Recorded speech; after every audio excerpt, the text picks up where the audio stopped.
Assalamu alaikum.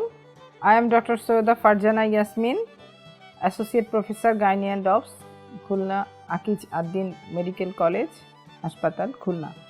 Today we will discuss about cervical incompetence. What is cervical incompetence?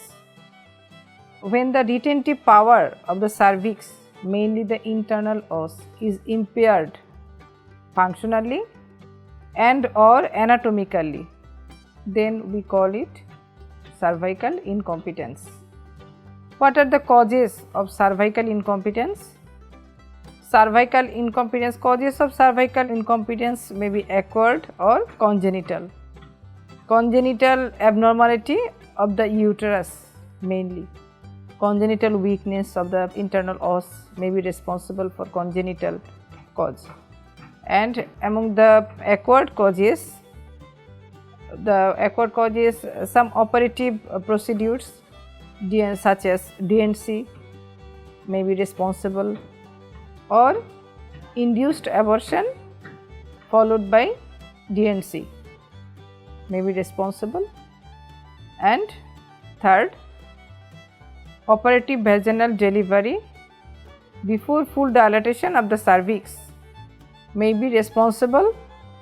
And fourthly, any operation in the cervix such as cone biopsy may be responsible for such type of incompetence. Among other causes which may lead to cervical incompetence and abortion, recurrent miscarriage, may be multiple pregnancy, prior preterm delivery. The diagnosis, for diagnosis of such a case of cervical incompetence, we first give attention to proper history taking, clinical examination and some investigations. Among history taking, during history taking, patient will complain about painless cervical dilatation followed by expulsion of the product of conception.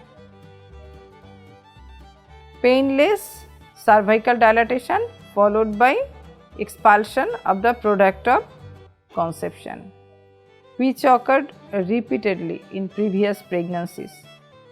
2 or more abortion may be complained by the patient. In such a case, we do some clinical examinations which are very important, and these clinical examinations may be done in the interconceptional period, and also we may do some examination during pregnancy. In the interconceptional period, we do bimanual examination. On bimanual examination, we find a tear or gapping which may be extended up to the internal os. There may be a gapping in unilateral or bilateral gapping which may be extended up to the internal os.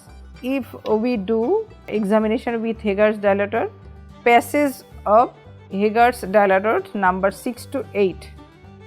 On passage of Hagars dilator number 6 to 8 beyond the internal os, we will feel no resistance, or patient will feel no resistance, we feel no resistance and patient feel no pain. On passage of number 6 to 8 Hagars dilator beyond the internal os, no resistance or pain. And on withdrawal of the dilator, absence of internal os, snap. This type of examination done in the interconceptional period. We do premenstrual period. And during pregnancy, we do clinical examination carefully, because patient remain worried at that time. So we do careful clinical examination. In pregnancy, we do per speculum examination. On per speculum examination, cervix may be found shortening. We may found shortening of the cervix less than 25 millimeter, and there may be gapping, and funneling of internal os may be found. And on ultrasonography also shows there is shortening of the cervix, funneling of internal os. During clinical examination, on perispiculum examination, we may found the bulging of the membranes through the internal os. So, on perispiculum examination, we find the shortening and gapping of the internal os, also bulging of the membrane through the internal os. And on ultrasonography shows shortening of the cervix less than 25 millimeter, funneling of the internal os which is more than 1 centimeter.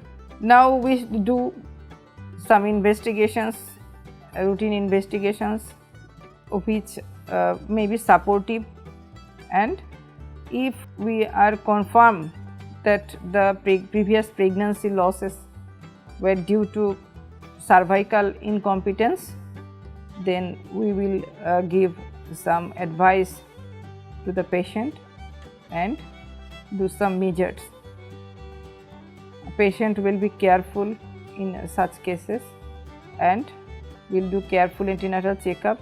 Preconceptional counseling very much important for such a case. And during preconceptional counseling, we will advise them for some operative measure in the first trimester. Such operative measures will help us to reinforce the cervical competence. Two types of operations usually done during early first trimester.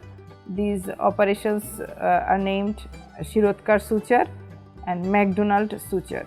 Principle of the operation is reinforcement of the weak cervix by a non-absorbable suture or non-absorbable tape, which is placed around the cervix at the level of the internal os.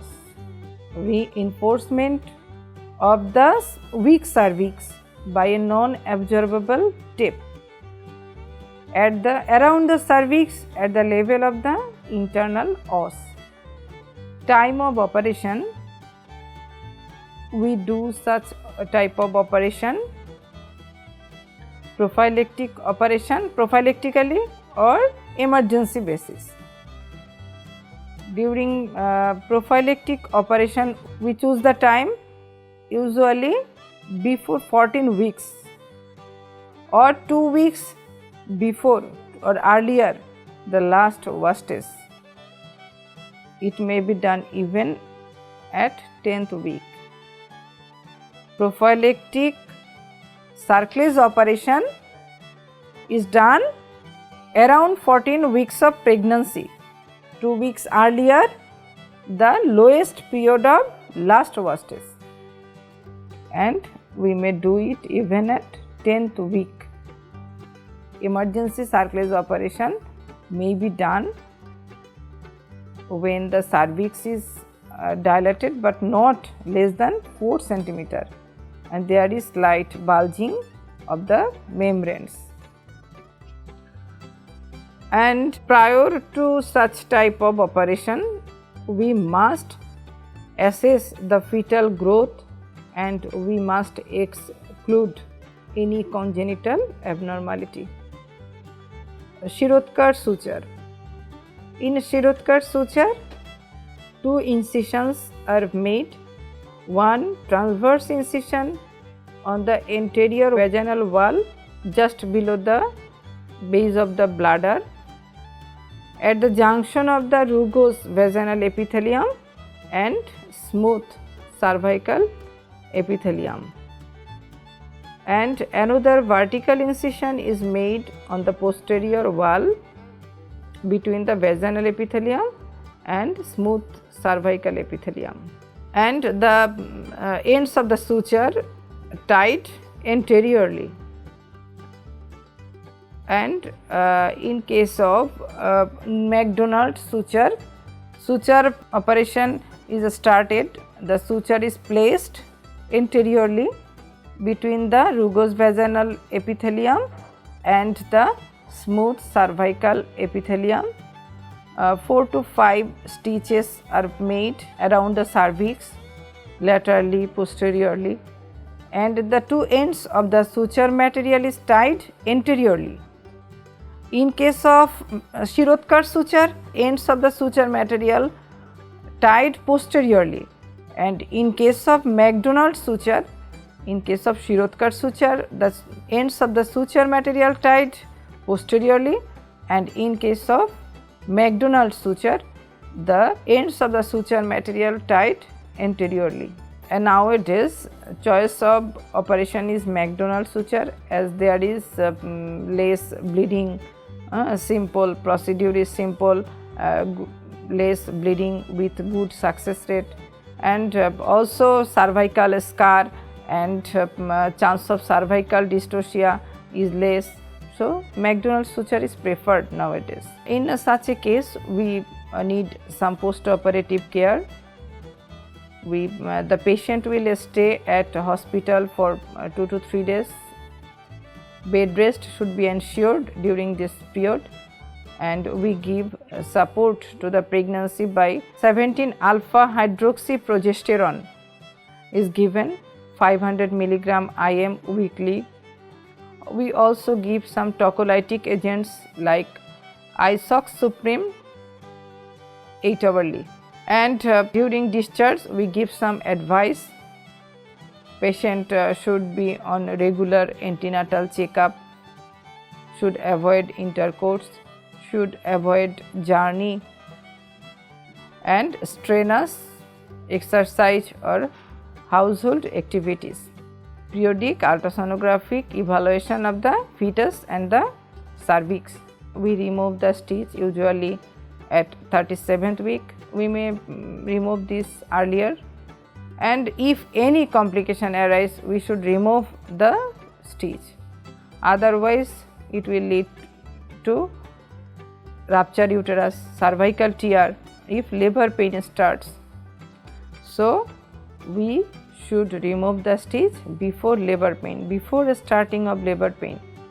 Usually we remove it at the end of 36th week, may require early removal. Contraindication of the suture. When we should not give suture? When there is evidence of intrauterine infection, when there is rupture of the membranes, presence of any vaginal bleeding, severe uterine irritability, cervical dilatation greater than 4 cm, any congenital abnormality of the fetus.